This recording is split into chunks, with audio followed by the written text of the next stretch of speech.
Happy chaos is a problem. Ooh, this was correct. I want you to be like, yes, and the Minecraft Steve player is crafting his footsies right now. Nah, this looks balanced, bro. What are you talking about? When this video drops, I'm curious to see like how it's going to be received, like from our side, because like this is toxic. This is toxic as hell. Today we're talking about pay to win, and I do mean pay to win, at least in some people's eyes, because we have the most hated DLC characters coming through.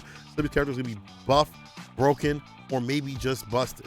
Most hated DLC characters to ever walk this earth. You know, there's a lot of characters that a lot of people hate it in general. We've seen a lot of people rage quit in general for these characters. So I guess let's check them out and see which ones do I agree with, which ones do I actually hate myself. But before we jump into it, subscribe to the Pandas Fighting Game channel, guys. Support the cause. We are here. So let's jump into the video. Alright, even the thumbnail of the last video, but I can't make a video about hated characters without mentioning That's them. true. A lot of people hate Steve. I don't know why. I knew this DLC was going to come up. I mean, I don't have to deal with this so I don't know how strong Steve is or whatever, but I know a lot of people hate Steve. Like, they complain about Steve every single day. Bro, imagine he got craft footsies. Come on, dog. I want somebody in the commentary for Smash. I want you to be like, yes, and the Minecraft Steve player is crafting his footsies right now, and he crafts the whiff punish, and wow, he actually reacted with the crafted uppercut. Wow. Nah, this looks balanced, bro. What are you talking about? It just looks mad funny though, for sure. And among those Steves, one of them won. Onin, a 16-year-old competitor, made an amazing bracket run, only dropping a total of 3 games in top 32. Games. But then I saw on Twitter that this 16-year-old kid was an absolute demon for playing this character. Like, oh, he's scary, saying all these mean things. He's 16 years old. It even got so bad that people hated Onin over it. I have never seen this level of hate for a player playing a character like this in such a short time. The amount of just explosion on Twitter. When have you had a character trending on Twitter? Maybe it's recency bias, but this might be the one already. Now, happy chaos is a problem. Ooh, this was correct. Playstyle, which means he doesn't have a particular weakness like other archetypes in the game. Hold on now. Let's back up a little bit. Let's back up. Let's pull back. I hate Happy Chaos, but he definitely has one weakness, and that's having poor defense. In a game like Stride, that is a weakness. Happy Chaos, is on the defensive. They gotta make some good Abari guessing options. It's just that there's no defense in terms of DP or whatever from Happy Chaos. And actually Gold Lewis too. Gold Lewis is actually the most hated. The problem is, the reason why you think Happy Chaos is the most hated is because every time somebody talk about Gold Lewis, they either get banned on Twitch or banned in real life to the point where they can't even talk. So anybody who's watching this, I got you guys. I am the voice of reason. And I may not be able to talk again in this Pandas Fighting Game channel. But look, I'm gonna go ahead and just say it now. Ban Gold Lewis. Nah, don't ban him, but that character's broken. He is the broken DLC, okay? I know people definitely don't like Happy Chaos, that's for sure. They definitely get upset by this character. What I think makes Happy Chaos the most annoying is the fact that he can whiff buttons and still shoot the gun right after.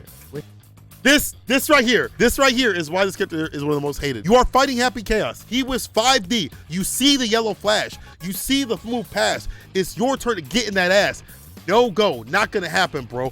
Blah, blah, blah, blah, blah. That is my problem, dog. How do you play footsies with that?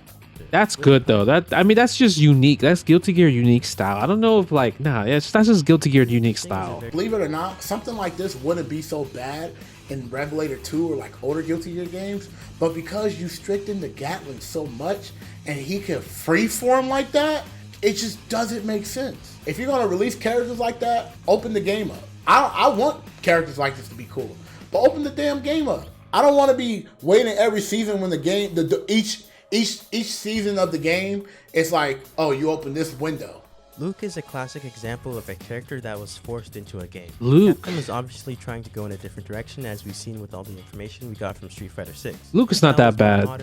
He's not that bad. You know how most people will mention Ryu and Ken as the front runners when looking at the Street Fighter series? It feels like they're trying to do that with Luke.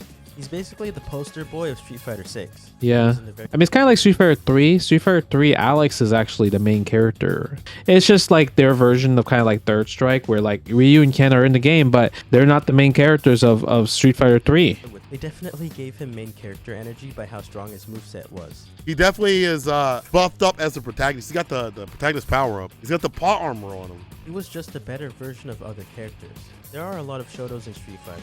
You got Ryu, Ken, Sagat, Sakura, Dan, you get the point. But Luke is a better version of all of them. He has the fastest fireball in the game, which is really hard to react to compared to other fireballs, and you can combo it into V-trigger off of it as well. But that's the problem of the game, though. That's the problem of the game. Man, I feel like I'm sticking up for the DLC. I get the intention of the YouTuber, though. I understand what they're trying to get at. He does have the best of damn near everything on a lot of things. If he replaces the other characters, so like in some ways, so like if I pick Ken, I'm gonna get way more corner carry consistently. If I pick Luke, I can't do fireball space traps. It's just not gonna happen like I can with Ryu. He doesn't really do things better than other characters in some ways. He's just a better character, so it's like, why would I pick something else? It's because fireballs were all naturally weaker. So because they finally put a character in the game that has good fireballs, it was oppressive. That's the problem of the game. With Luke, you can't really do that because it's so instant. You're bringing a new system and a design that doesn't fit with how fireballs work. But because 5 is so weak, it just made it bad. A lot of his normals are great pokes, and he moves closer to you even on whiff. He just had so many positives over negatives that it didn't really make sense to play other. This is true. He had many the forward movement on the buttons, that light and that medium. Oh man, I'm negative. I'm gonna mash medium punch. The fact that you get Oki off the target combo. There was an event called Midwest versus West Coast where players from those regions did a crew battle. Luke was very helpful in that matchup as he beat a lot of players on But they didn't win. West Coast didn't win though. Midwest won. the Midwest team. But eventually the Midwest did come out on top. And this is what they had to say. And if everyone does not mind, can we just remind people one more time why this set was even close? Because you play Luke, you play Luke, you play Luke, you play Luke, you play Luke. Nah, that doesn't count. I don't think Luke is that bad compared to other characters. When this video drops, I'm curious to see like how it's gonna be received, like from our side, because like this is toxic. This is toxic as hell. They hated Dude, can you imagine, dude? You try to argue with somebody, bro. You like, bro, like I'm telling you, like you could do this, and be like, bro, I can't listen to anything you say, bro. You play Luke. I can't take what you say serious because you play Luke. Akuma coming to Tekken 7 was probably the biggest examples of guest characters in games. Before I go into why people hate him, I love just want you to Akuma watch though. this. Footsies. Footsies. Footsies. Footsies. Execution though. Can we talk about the execution there? He might have a sliver. Oh my god! Adding guest Ooh. characters to the game is basically a balancing act. You have to make the character fit into the style of the game, while simultaneously making them feel similar to the game that they came from. This balancing act gets harder when you put a 2D character into a 3D game. It's supposed to be a balancing act to make them play like, you know, like they're in that game. I feel like, you know, the scale that Thanos had on his finger, that sucker was tipped all the other way. I'd like to announce that I'm a Akuma player in Street Fighter 7, and I will be one in Street Fighter 8. Thank you very much. Akuma got all of his Street Fighter mechanics in Tekken, which means he could do things that other Tekken characters couldn't do. He has like, could honestly yeah, he has a pick up bar. Akuma and do well because he plays almost exactly the same. And even What? No. Akuma's definitely not the same. You don't play zoning and whatever. I think that's wrong. Because Akuma, it's definitely like he just has a lot of moves that gives him a lot of damage. But he doesn't really do like, you can't just zone people out of air fireballs and stuff like that. You could just, because since projectiles in Tekken in general are just, they're not great. But obviously Akuma's projectiles are good, but you can sidestep them. So I don't think that's really a huge factor. if you think about it from a business standpoint, the flashier and stronger a character is, the more inclined people will be to buy them, whether they like them or not. Clear theme throughout all Right. of this is Okay. I like what they're saying. Like, you have to make your DLC character strong. Despite, you know, me being the, well, actually, guy, once again, I really like the fact that he pointed out, like, you have to make these DLC characters strong. If you make weak DLC characters, nobody buys them. list. I don't I think I should've that mentioned you the have to DLC make a broken character So to sell. comment down I below think you can make a cool what character to As sell. always, if Biken you was want one of the exclusive coolest content, characters you can head ever. over to- And as guess always, what? help Biken us. wasn't that good when she first started.